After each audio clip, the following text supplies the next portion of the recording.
friends and guests. So nice to see you. I'm Dan. We probably all met before, but I'm doing the second part of this series that we've been looking at. You might remember last week we looked at uh, a unique characteristic of the genealogies. Uh, Very rarely do people even get into the genealogies, but Greg being the guy that he is, he wanted to preach on the genealogies. But in so doing, we found that there were these four interesting characters that kind of pop up in the genealogy. There are Tamar and Rachel, Rahab, and then Ruth, then, I'm sorry, Bathsheba. Bathsheba, of course, then finally Mary. And we talked a little bit about why those, not exactly the most upstanding people were included in the genealogy. So we've got something really interesting. They're women, first of all.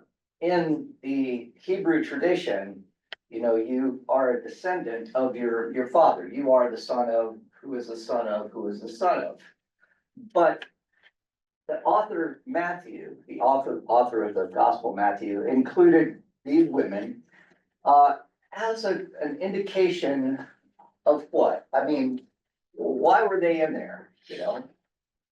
Well, it could be that Matthew was trying to show that even out of the midst of adversity, remember who Rahab was? She was a prostitute in Jericho who helped the Israelites who were coming, you know, fight the battle of Jericho and really saved the day, right? And she became part of the lineage of Jesus. Her son was Boaz. Boaz married Ruth, and that became part of the lineage of Jesus. But all of these people were outsiders. They did not, you know, have the pedigree that you might imagine, you know, every good Jew is supposed to have. Actually, I'm using the word Jew anachronistically. The word Jew probably was not used until the Babylonian captivity. So when we talk about Ruth and those folks, we should talk about them as Israelites, or people of Judah, or the people of Israel. So that's where we were last week, and I wanted to introduce to you what scholars do when they read the Gospels. When we read the Gospels, when we're finding these stories, we often take a look at some of the things that most people, when you're reading the Bible, you know, you're reading it in kind of a devotional way. You're not worried about, hey, who wrote this, and who were they writing to, and what were the circumstances under which they were written.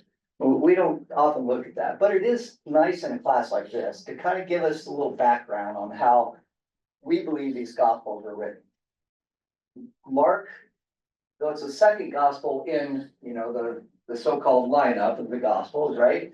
It is actually the first Gospel that was written. It's the shortest. It has a lot of characteristics that suggest it was, you know, probably people will write something short and then they'll add to it, you know, later on as time goes on.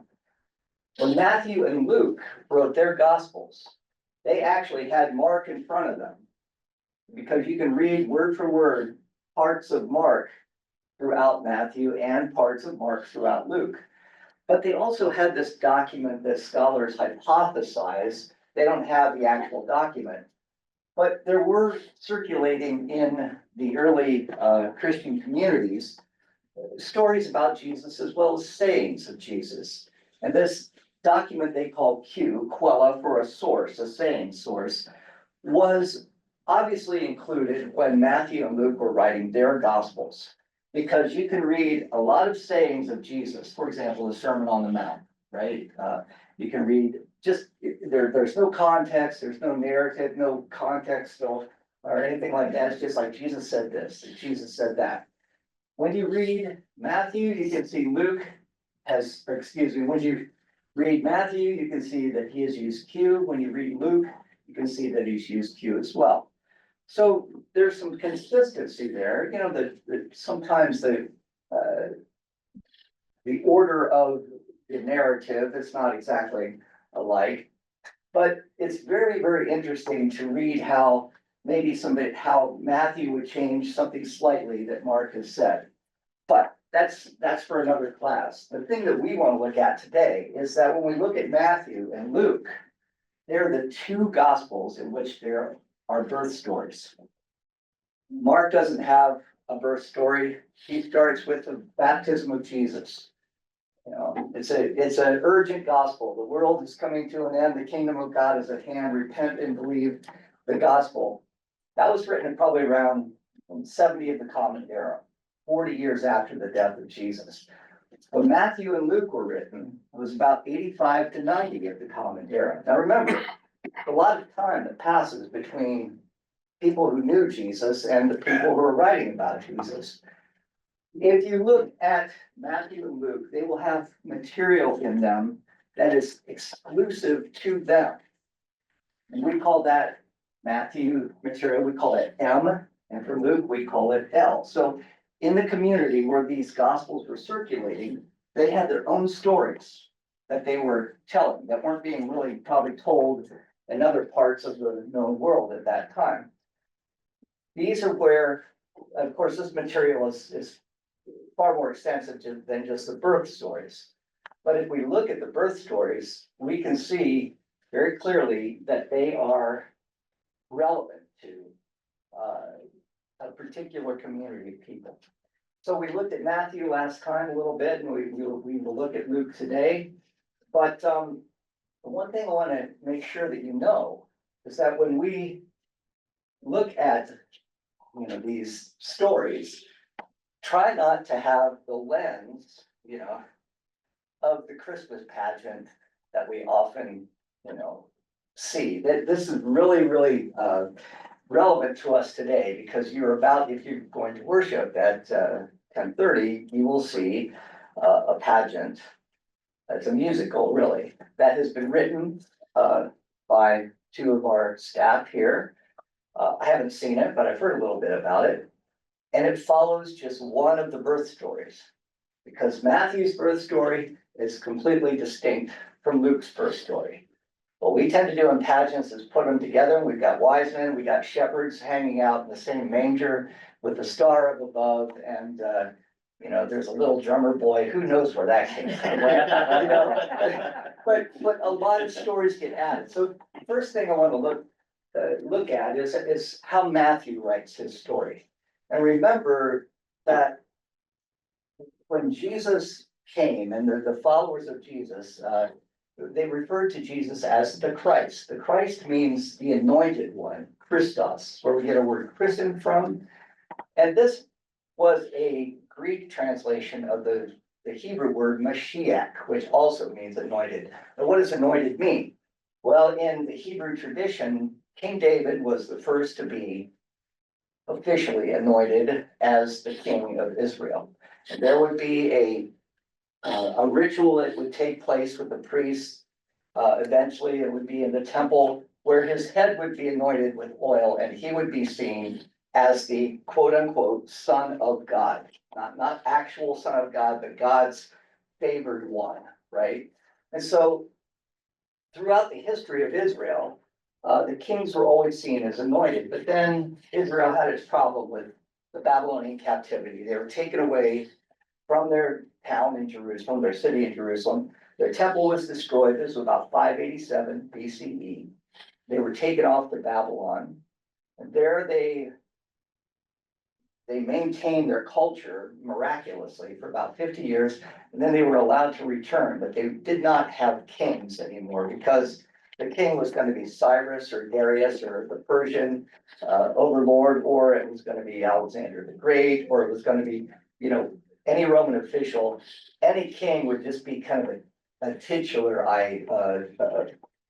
designation, right? They did not have their own autonomy, but they kept hoping for the day when they would have an autonomous nation, like they once did with David. But in the midst of all of this, there were people who were beginning to say, you know what?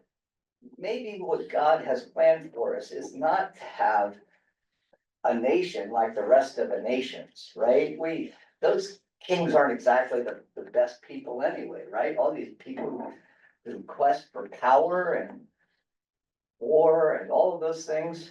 Maybe, and this started to take place during the Babylonian captivity. People were saying, maybe God has a plan that involves the people of Israel taking upon themselves the so-called sins of the world, or taking upon themselves suffering, the suffering servant, in order that God's plan might break through in a new way. So there was a strand of the Jewish tradition, even going back to 500 years before Jesus, that started to see themselves as, we don't want to be one of those nations. We don't want a king. We're not really crazy about the temple, because as we found, about 3 weeks ago, God could write God's law on our hearts. That's a new covenant that God, we don't need the external law to tell us what to do. We have this internal law. And so it was a real change of consciousness. So when Jesus comes, there is that type of orientation that is kind of floating around out there. And Matthew is going to have a particular story, and Luke is going to have a particular story, and you're going to see that they are slightly different. They're writing to two different audiences. Matthew is a follower of Jesus who is maintaining his association with a Christian community that is still practicing Judaism, even by 85. And there were many of these communities, because it was an open question, did Jesus want us to stay Jewish? Or does he want us to, have a completely different orientation? Matthew was of the opinion that Jesus wanted the church. Matthew is the only gospel in which the word church appears, interestingly. He wanted the church to follow Jewish ritual and Jewish customs. So Matthew was writing to followers of Jesus who believed Jesus was the hoped for anointed one, this Messiah, but they were also still practicing Judaism. They were probably still circumcising their children and things like that. Luke, on the other hand, Luke was an associate of Paul, the Apostle Paul. Paul, he was understood to be the apostle to the Gentiles. He went up into present-day Turkey, Asia Minor, all the way over into Greece, preaching the word of God. He first started to go to the synagogues, but then he realized that the message of Jesus as Messiah really became attractive to Gentiles. Gentiles who were, kind of disillusioned with some of the mystery religions that they were involved in at that time. And so there comes to be reflection on who Jesus was from a Gentile perspective. And we start to see some conflict there. For example, Paul, unlike Matthew and his community, didn't think that in order to be a part of the church, you need to be circumcised. You didn't need to become Jewish before you became Christian, right? Well, Paul's associate Luke was later going to write a gospel, and he was going to be writing to those people. He was going to be writing to Gentiles. And the stories, if we read them together, they really have different orientations. But, they're not contradictory. But you can really see the Jewishness of Matthew, and you can really see the Gentile-ness of Luke. Any questions so far about that? Well, no question? Not yet. Yeah. Okay. I know you're usually one that's got a bunch of them. So Keep mine till the end. let's look at what happens with Matthew. Now, the story. How did Mary find out that she was with child? Anybody, you remember this, right? The angel. Yeah, an angel appears to her. That was in Luke. Here's how Mary finds out.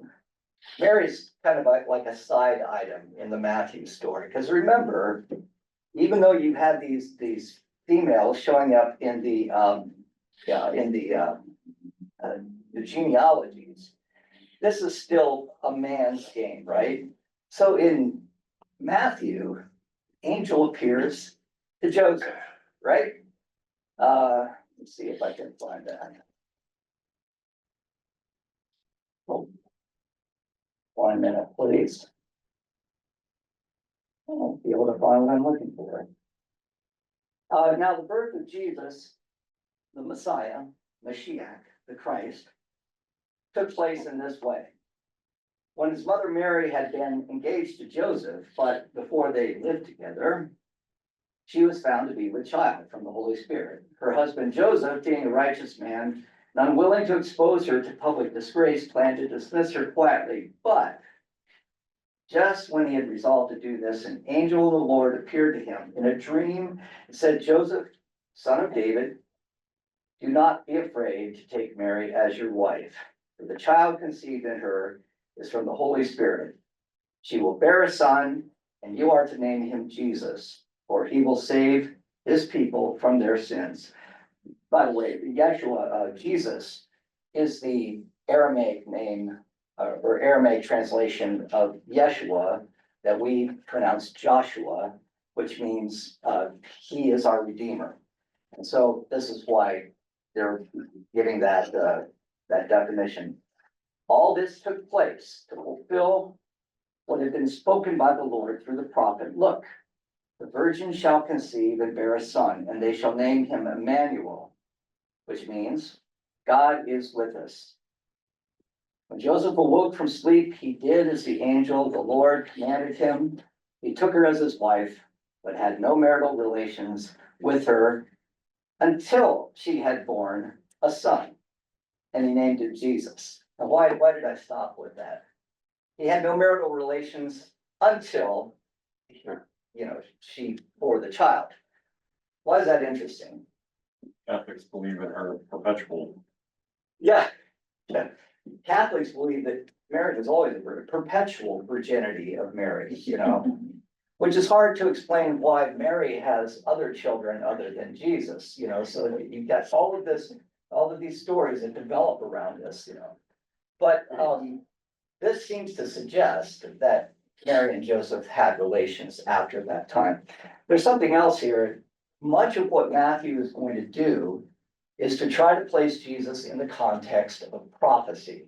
And I want to make sure that we all understand that when we're talking about prophecy, we're not talking about reading the Old Testament and finding places that predict, hey, on this day, there's this guy named Jesus who's gonna be born, right?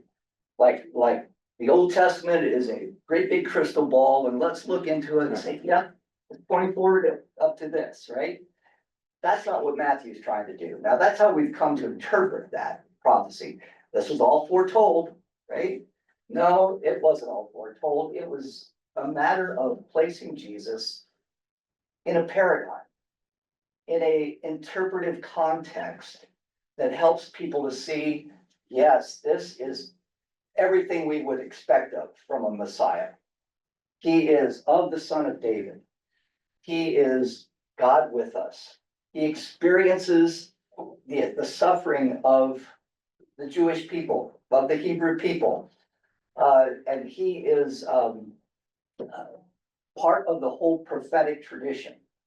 He fulfills that kind of prototype. And so he certainly does have all the kind of prophetic qualifications of a Messiah. So let's move on with this story. Oh, yeah, one thing I should probably mention. Look, a virgin shall conceive, right? That's in Isaiah. I need to mention here that the Hebrew translation of this does not say anything about a virgin, about a woman who is, sexually pure. It just simply means a young woman who is of a maiden, you might say, who is of childbearing age. Now, when the Hebrew Bible got translated into Greek, they used the term Parthenos.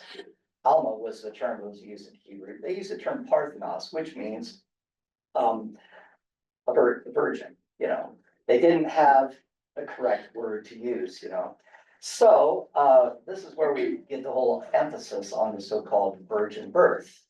Ironically, it's a mistranslation of a prophecy that we find in Isaiah. Any more thoughts about this? I hope I'm not bursting any bubbles here. In the time of King Herod, after Jesus was born in Bethlehem of Judea. That's an interesting little clause there, because I think originally this is what it said. In the time of King Herod, wise men from the east came to Jerusalem. But what we have here is a clause, and I'll tell you why we have that clause. In the time of King Herod, after Jesus was born in Jerusalem of Judea, wise men came from the east, came to Jerusalem, asking, "Where is the child who has been born King of the Jews? We observed his star at its rising and have come to pay him homage." When King Herod heard about this, he was frightened, and all of Jerusalem with him. All of Jerusalem with him. And calling together all the chief priests and scribes of the people, he inquired of them where the Messiah was to be born. They told him, "In Bethlehem of Judea. For so it has been written by the prophet, and you, Bethlehem, the land of Judea," this is from Micah, by the way, "are by no means least among the rulers of Judah. For from you shall come a ruler who is to shepherd my people Israel." Then Herod secretly called for the wise men. Herod's plotting here. And learned from them the exact time when the star had appeared. Then he sent them to Bethlehem, saying, "Go and search diligently for the child. And when you have found him, bring me word so that I may go and pay homage to him." Herod, good guy, wants to pay homage to the real king, right? That wasn't Herod. When they heard the king, they set out, and there ahead of them went the star that they had seen at its rising. So the star, these wise men from the east, often interpreted as probably wise scholars from Persia. And Persia, and still today in the Zoroastrian religion, is very emphatic about studying the stars for astrology, right? We see a lot of this, and people, "Oh, I'm a Taurus with my Venus moon rising," and all that kind of thing. There is actually a somewhat legitimate study of this, but not the kind of thing you're going to find in the National Enquirer magazine. But these were the first astronomers who understood that the stars had portents, the stars had insights that could be provided to humanity. Well, they go and they find the child in a house. The star they follow, and it lands over the house, right? And they go and they find Jesus there, not in swaddling clothing. He's just there in a bed, Mary's there with him. And they offer these three gifts. You know them quite well, right? Gold, frankincense, and myrrh. Well, apart from the historicity of this, there they are. There they are in the visit of the Magi. Apart from the historicity of this, Matthew wants to be very clear as to these gifts, because they are typical of, or I should say, they're worthy of the three aspects of Jesus. The Messiah, there were three versions of what the Messiah would be in the first century. It would either be a king like David, or he would be a high priest, or he would be like one of the prophets. So those were the three men that were very, very prominent in the Jewish tradition. Well, these three gifts recognize that Jesus is all three of these. Gold, which is worthy of a king. Frankincense, which is incense that is burned in the temple and during the time of offerings to God. You ever smelled frankincense? Ooh, beautiful. Oh, it's a wonderful smell. I love it. I don't know. It's got a really kind of a sweet smell, but if you were to go to the the Episcopal Church on Christmas Eve, they have a censer where they take frankincense down the aisle. But then finally myrrh. Anybody know what myrrh is used for other than Kylie? I know you know, right? Myrrh is an embalming spice. That you use to embalm, not embalm, but to really cover the smell of dead bodies. And so, this is representative of how the prophets were often, interpreted or often treated in Israel's history. So the Magi offer these images, and of course, Matthew's community would know very well, what all of this represented. I won't tell the whole story because I want to talk a little bit about Luke here. Eventually, the Magi, they get a message from an angel that says, "Don't go back to Herod. He's got bad things in mind." And so when Herod finds out about this, that, the wise men are kind of giving him the slip. He says, "Okay, if I can't kill that single child," because that's what he wanted to do. He wanted to find Jesus. Says, now search and remember, does this sound like any kind of story that you've heard of in the Old Testament? If I can't find Jesus, that one who's supposed to be king, then I'll just go into Bethlehem and I will kill every child under the age of 2. Sound familiar? I mean, this is the Exodus story, right?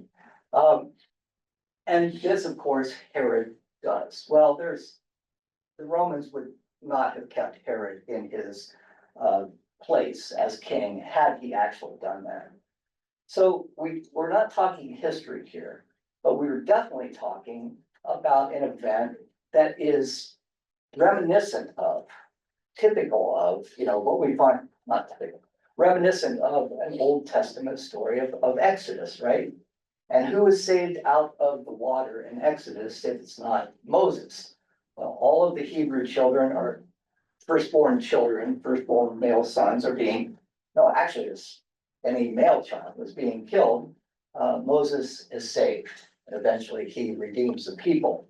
And in a similar fashion, Jesus is saved as well. And he's taken down into Egypt. It fulfills another prophecy. "For out of Egypt I called my son," Hosea.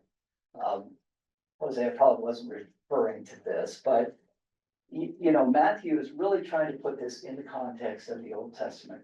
I love this image. This is Mary and Joseph. Looks like Joseph just hit off the tee. No, he's knocking figs out of the tree. And of course, here's Jesus and Mary living off the land, refugees and immigrants. This is important as well, right? This Moses was an immigrant. We, the Jewish people, have been refugees and immigrants, and who better to be our Messiah than one who has experienced this as well? So Jesus eventually is able to be saved from the so-called slaughter of the innocents and is sent back to Jerusalem. Now the story goes that Joseph was told by an angel, "Hey, it's time to go back. Everything's fine. Herod's dead." Herod actually had a son named Archelaus, who was worse than Herod. And Joseph knew that Archelaus would be in Jerusalem. So Joseph said, "No, I'm not gonna go to Jerusalem. I'm gonna go up to Galilee. And I'm gonna live in a place there called Nazareth." So it's far enough away from Archelaus. We have a different tetrarch up there. He's a little bit, Herod Antipas is his name. He's a little bit more on the level. So this explains then how Jesus, Messiah is supposed to be in Jerusalem. But we do know that Jesus came from Nazareth, right? So this is, Matthew telling his Jewish audience, this is how Jesus got into Nazareth. He was originally supposed to be in Jerusalem, but it was just a little too dicey there. So he spent his childhood up in Nazareth. So that's Matthew's version of the story. Now note what is there. You've got the kings, you've got the star, you've got Herod the Great wanting to kill all the children. And that's the Christmas story in Matthew. Note what's not there, right? Here's icon of Luke. I always love these icons. You've got the angel speaking into his ear, and of course, you know what that is down there? I call him What's that? Marion Jesus. right? Yeah, but what's the reason for it? The tradition is that Luke actually painted an image of Mary, and this is this is the tradition, and this is why we have the image of Mary that we have. How do you know what Mary looked like? Well, the story goes that Luke painted this image. In the Gospel of Luke, the story takes place in basically 3 chapters. Remember how, if you look at chapter 1, it's a really long chapter. It's got about almost 100 verses in it, right? But it's a story of, well, actually, before I stop, any questions about Matthew before I go on to talk about Luke? Yeah, go Well, ahead. I do, the whole virgin birth thing kind of messed with my head a little bit. The whole first one. Virgin birth Oh, yeah. thing messed with my head a little bit. So I'm curious, when the angel comes to Joseph and says, it's okay, take her as your wife, well, why did he need to come?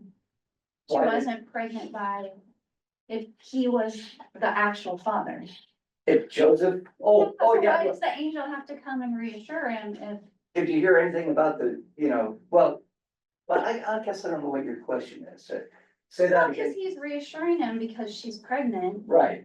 and he, in his mind, he is not the dad, Right. was my understanding. And but if you're saying she wasn't actually a virgin, then why does he need to be reassured? Because they were betrothed, right? Right. So, Well, yeah, he knows that he has not been intimate with her, right? But but he has been, right? I mean, I'm just confused. I don't know. no, I didn't mean to say that Mary wasn't a virgin, okay? I meant to say, remember, these people writing this are trying to put it in the context of prophecy. And the prophecy that is in Isaiah, I probably shouldn't have set us off on this direction. The prophecy that is in Isaiah uses a word for, well, the prophecy is, behold, the young woman is with child and he will, save us from I can't remember, it will be God with us. When that Isaiah passage in Hebrew got translated over into Greek, the Greeks used the word virgin for a word that originally did not mean virgin. And so out of that mistranslation grew this whole theology around the virgin birth. So, but let's not try to think historically about these things that actually happened and why did Joseph do that? Because those are questions that would not have been raised at the time. What they're doing is they're seeing all of those prophecies are like lenses through which the Jewish Christians are going to understand Jesus as the true Messiah. Not that he was predicted. Yeah, go ahead, Brady. And just the context of the time, was everybody kind of primed for this to be happening? Or were just a few select scholars like looking around for how to fulfill the prophecy? Like if I'm regular Joe on the street, am I always keeping my eye out for the Messiah? No, yes, but not because the Messiah was foretold in prophecy. There's a great line from the life of Brian, Lord, I know you are the Messiah, and I ought to know I've followed with you, right? Because there were messiahs everywhere. John the Baptist was supposed to be a Messiah, and this is one of the reasons why Luke writes the way he does, because there was real competition between the followers of John the Baptist, the followers of Jesus. No, John's a Messiah. No, Jesus is a Messiah, and Jesus was John's student, right? So people were primed for a Messiah. They were primed for a Messiah to come. What that Messiah was going to be, was it going to be an angel from heaven? Was it going to be a king on a throne with a big white horse? Or is it going to be a high priest? They didn't know. There were different factions. So Herod was ready for this, the Wisemen were ready for this. In some context, there was this. Herod knew there was a lot of Messiah talk going on, right? Yeah. And he tried to quell it as much as possible. Herod was not a nice guy. He was the king of the Jews, appointed by Rome. Of course, none of the Jews. What? You're not, how can you possibly be the king of the Jews? You're not even an observant Jew. And so he wanted people to see him as the true anointed one. Nobody was gonna go for that at all. So, There's a book called The Zealot, by, I think it's Riza Aslan, and he talks about, based on historical documents, what it was looking like in first century Palestine, and there were a bunch of people wandering around claiming to be the Messiah. Like who did magic tricks. yeah, And stuff like that, and so, and they all had their schools that would follow them around and say, this one is supposed to be the Messiah. And that was a risky thing, because Herod didn't want anyone to usurp his power, but, so that's definitely, I think, something at play there, it's a good question. yeah, it is. And there were some who were saying, you know, because Herod referred to these people, hey, where's the Messiah supposed to be born? So there were, you know, the scribes who would, you know what tradition said. Dan? yeah. Can you take one more? Yeah, So the Persians, i.e. Zoroastrians, were very good astronomers for the time. right. A lot of people question the Wisemen story, but I accept it. But how would you explain the three wise men and the star to a doubter? First of all, there weren't three wise men. Yeah, that's right. There are three wise men. Yeah, There are three gifts, yeah. but there's nothing in the Gospel of okay. Matthew that says there were three wise men. See how our tradition seeps into the reading? And Henry Van Dyke said there was another wise man. Well, it's- Yeah. That's actually a biblical narrative piece Yeah, of that's fiction, right? extra. Thank you for that, but that, it just shows how our tradition, so how I would do that, Okay, first of all, I would say, we're not reading history. okay, We're reading mythology, and we explain what mythology means in the positive sense of mythology. And also emphasize that Matthew wanted to show that not only is Herod not king, but even the kings, even the wise men of the outer world will recognize that this child oh, that's good. is king. Yeah. So, Oh, thank you. yeah, so when we get to Luke, remember how Matthew's angel appears to Joseph, right? Well, Luke spends a whole chapter making sure that the men are shut up. You know this story? Because the story begins with a guy by the name of Zechariah, and he is in the temple. He's one of the Levitical priests in charge of, you know, burning incense for that day. And an angel appears to him and says, hey, you know, you're gonna have a son, your wife is gonna have a child, and he is going to be, you know, a great prophet. And Zechariah says, no, she's like 80 years old. How's that gonna happen? The angel says, well, you're gonna be quiet. Boom. Can't talk, right? So the angel appears to Elizabeth. Think, Yes. Elizabeth has a child. That child is John the Baptist. Okay? And then the tradition goes that Elizabeth is a cousin of Mary.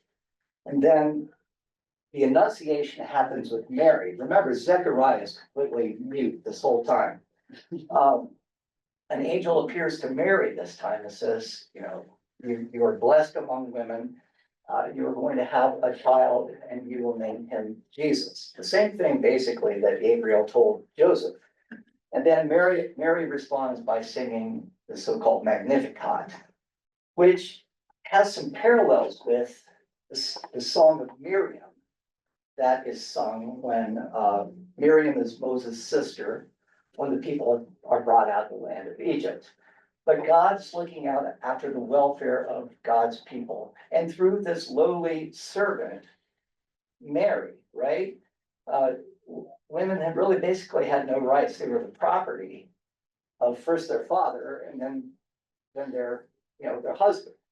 And we still have this ritual today, don't we? What was the last wedding you were at, right? Dad walks the bride down the aisle and takes her hand, gives it over to the groom.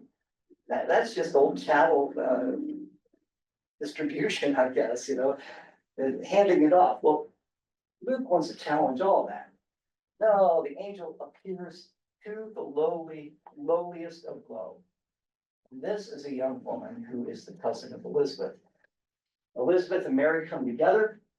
And Mary is with child, and the story goes that when Elizabeth comes into the room, the child within her womb leaps, and she feels a kick, like, he knows he's in the presence of the Messiah.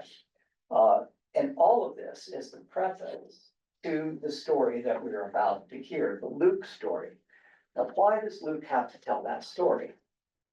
Remember, Luke is writing to Gentiles. He's not writing to Jews, but there's another controversy that's going on at the time, and that is, there are people who believe that John the Baptist was truly the Messiah. In fact, it's hypothesized that Jesus probably was a disciple of John the Baptist before he kind of took his own show on the road, right? And this was a conflict with the disciples of the Baptist as well as the disciples of Jesus. So to put that story to rest, story about Elizabeth, the story about Mary is told, and it is demonstrated that even John recognizes the validity of the Messiah Jesus, even before birth, right? These two miraculous births. John would be the voice calling out in the wilderness. He would be the precursor to the Messiah. In Jewish tradition at the time, it was understood that before the Messiah came, there would be an Elijah. Elijah, the prophet himself, would return and usher in that new messianic age, claiming or announcing the Messiah. So this fits into that type of rhetoric that Luke wants to offer up there. I mean, then if you go to Luke 2, it's a story that's quite different. This is a story that you're going to hear today, so I won't read the whole thing. But in those days, a decree went out from Emperor Augustus that all the world should be registered. This was the first registration and was taken while Quirinius was governor of Syria. Syria, making its, self-known here. All went to their own towns to be registered. Joseph also went from the town of Nazareth in Galilee to Judea to the city of David called Bethlehem, because he was a descendant from the house and family of David. He went to be registered with Mary, to whom he was engaged and who was expecting a child. While they were there, the time came for her to deliver her child. She gave birth to her firstborn son and wrapped him in bands of cloth and laid him in a manger because there was no place for them in the inn. We know that story quite well, right? No bands of cloth, no swaddling clothing in Matthew, right? What do you suppose the bands of cloth refer to here? Think about it, you're a writer and you're trying to write this completely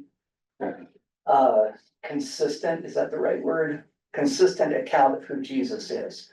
So that the beginning has premonitions of the end, right? Like you're referring to that today with the breaking of bread. It's so funny that because I was thinking of that when we were doing this story. Why the bands of cloth? That's what's left. Well, it's precisely what Jesus is going to be wrapped in upon his death.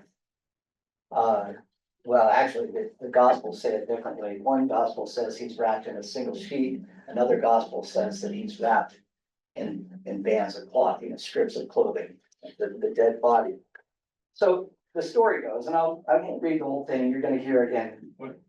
Go ahead. I don't know, it's just, if we think of mummies in Egypt, are Yeah. wrapped in Egypt and Yeah. the Holy Land are literally right on top of each other, so it would have been, the practice for death would have been very similar to what they were doing in Egypt, and so this idea of wrapping in bands of cloth, but the fact that you would wrap a child in bands of cloth is trying to connect to the Yeah. end of Jesus' life. So. Yeah. Exactly. Greg will read this but I want to draw your attention to something that, I don't know if they're gonna actually read Oh, Luke 2, 8 oh, through okay, 20, so all right. it's not a long passage, I would go ahead and just read it. Okay, in the region, there were shepherds living in the fields, keeping watch, there were shepherds living in the fields, keeping watch over their flock by night. And an angel of the Lord stood before them, and the glory of the Lord shone all around them, and they were terrified. The angel said to them, "Do not be afraid. I'm bringing you Can you read this without thinking of Linus holding his wife? I'm reading you good news and great joy for all people. You is born this day in the city of David, a Savior who is the Messiah, the Lord. This will be a sign to you. You will find the child wrapped in bands of cloth, or bands of cloth again, and lying in a manger. And suddenly there was an angel and multitude of heavenly hosts praising God, saying, Glory to God in the highest heaven, and on earth peace among those whom he favors.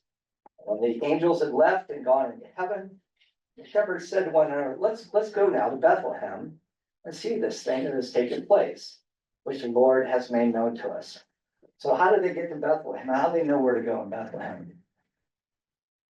Not a star or a Yeah, house. exactly. That's the answer I wanted to hear. They followed the star. No, there's no star in this one, you know?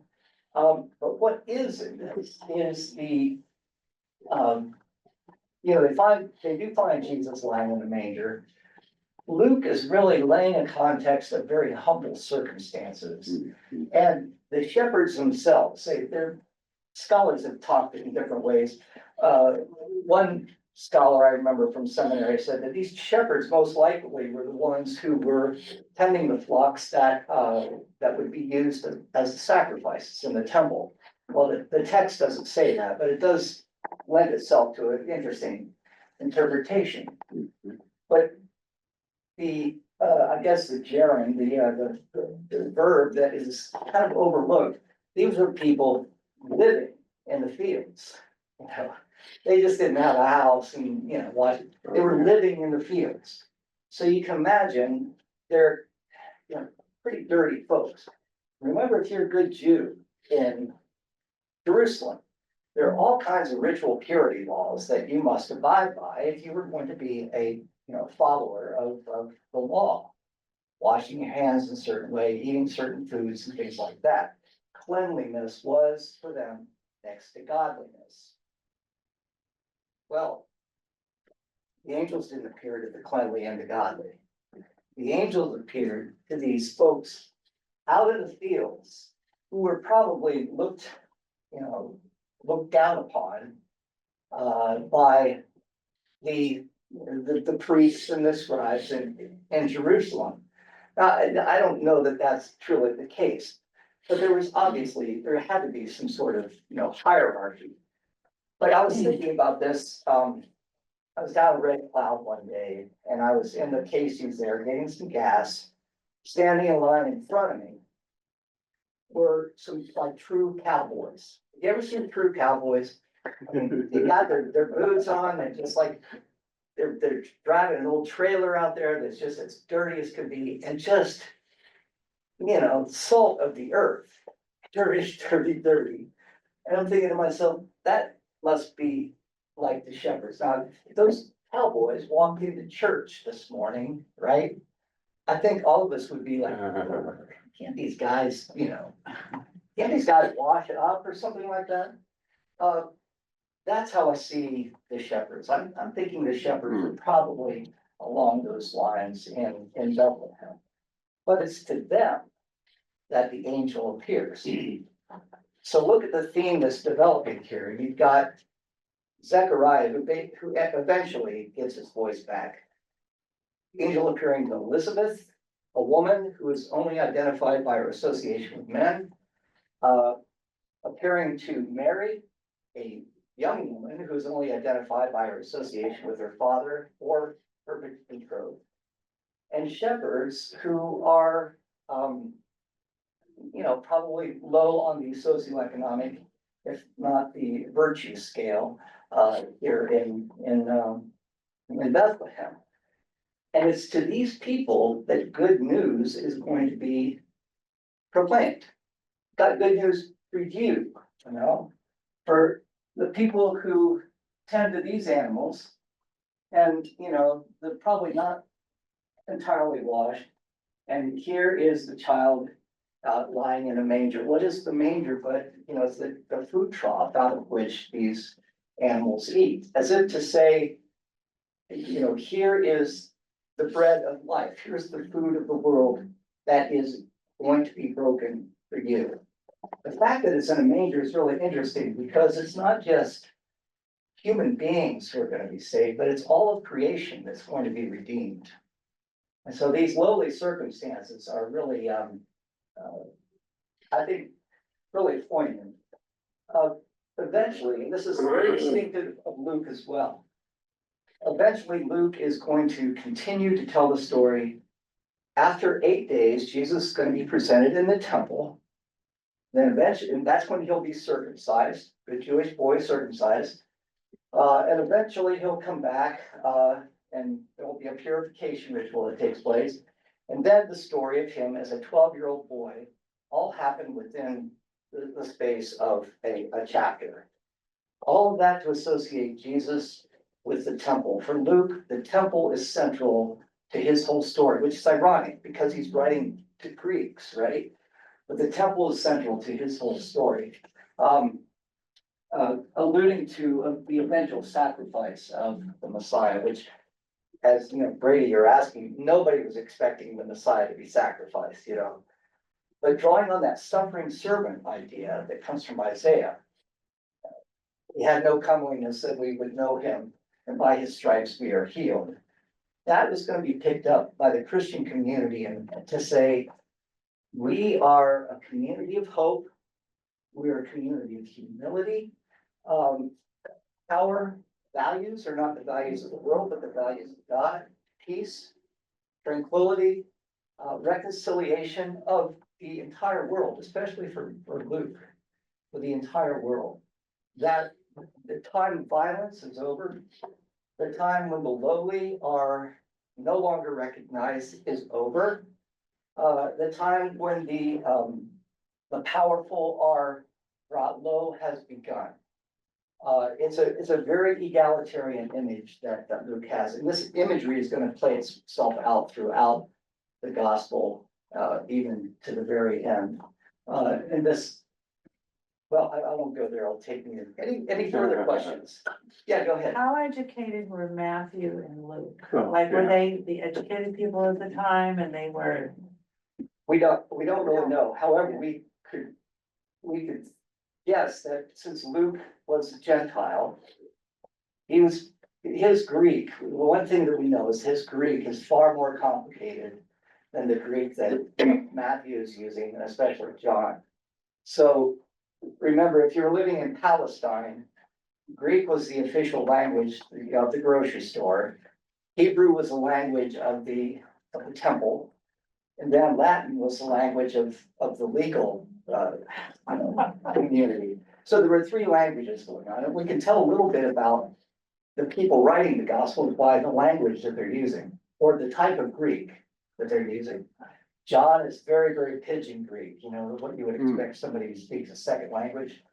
Matthew is a little bit more complex, but Luke is straight up Attic Greek, which is the Greek that Alexander the Great and Plato and everyone else would have been using. So Luke would have probably been somewhat educated. Matthew, probably not so much. The tradition was that Matthew was the tax collector. So he probably, you know, we don't know that for sure, but he probably had, you know, some ability to keep records and to write, but not the way that Luke does. Can I ask why you're asking? Well, I'm born Presbyterian, but anyway, I was always told by my pastor that you have to look at the Bible that was written by uneducated people trying to interpret the world around them. Yeah. So I was just curious today, because we got these two different kind of stories, how educated were they in the ability to write? So, Well, the stories about Jesus began as oral traditions. Yeah. Probably, probably for about 25 years or so. And then it's hypothesized that around 55, people started to write down some of his sayings. You know, so you've got oral tradition, just the sayings of Jesus said this, you are the salt of the earth, you know, that kind of thing. And then finally, we get Mark in 40 years after Jesus, writing the first narrative gospel. Luke and Matthew write on what Mark has already established. So we're writing stories a generation after the fact. So if you want to try to imagine if you were to write the exact scientific detail of the Kennedy assassination today, right? Could you do it? Even with all of our electronics and media, Yeah, yeah, it's 50, 60, however many years, 60 years after the fact. yeah. This is what the gospel writers were doing. They weren't trying to write history. And that's where we get off track. Yeah. They were trying to write a faithful narrative that was going to place Jesus in the light of the expected messianic hope. So I'm sorry if I got a little didactic there. But it gets back to Will's question, because I have so many people that tell me, well, the Bible's the most accurate document ever written. You know that, right? And I hear people say that all the time. It's like, Yeah. have you read it? Because you can't even get past 2 chapters of Genesis without seeing some, some discrepancies. Yeah. So, well, one last question before we can, any comments? Dwayne, nothing from you? You're always. Well, my thought was kind of like you said, the killing of the president.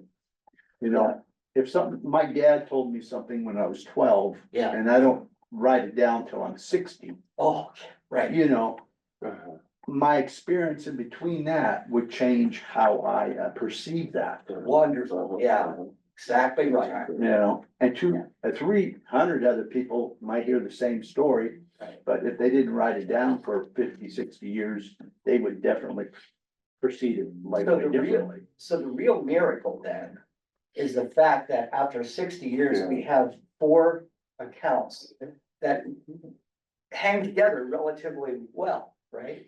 The beginning, the end, of course, the resurrection, the crucifixion and the resurrection. But there are, it's like a meal that you make.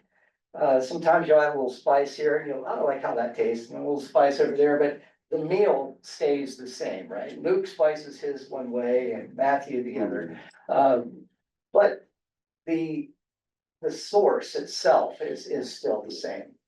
And so that's the miracle. Go ahead. Yes. Back to the beginning, when you talked about that book of Q, Yeah. are there any theories on who wrote Q? Because if that's more, was assumed in time. It's difficult to know because we don't have, all we can tell is this is theorized by comparing Matthew and Luke and picking out the sayings that are not in Mark. And they all kind of match up with each other. But as to who wrote it, it was most likely, someone in the early church who probably a Gentile who was going to try to maintain for posterity the sayings of Jesus. Because oral traditions over time, and there were Jesus was being interpreted in a lot of ways in the early era. There was a group known as the Gnostics, who about the time that we hypothesized Q was being written, who were starting to gain a lot of ascendancy. And Jesus was, some of them thought he didn't have a body, he was this kind of a spiritual being, and he brought, knowledge to help us, go to heaven and leave this world of evil. There was a lot of interpretation like that. So the reason these people are writing these things down is to try to say, no, we got to get our story straight. Those Gnostics over there, we don't want to listen to what they have to say. So anyway, we're late. So thank you very much.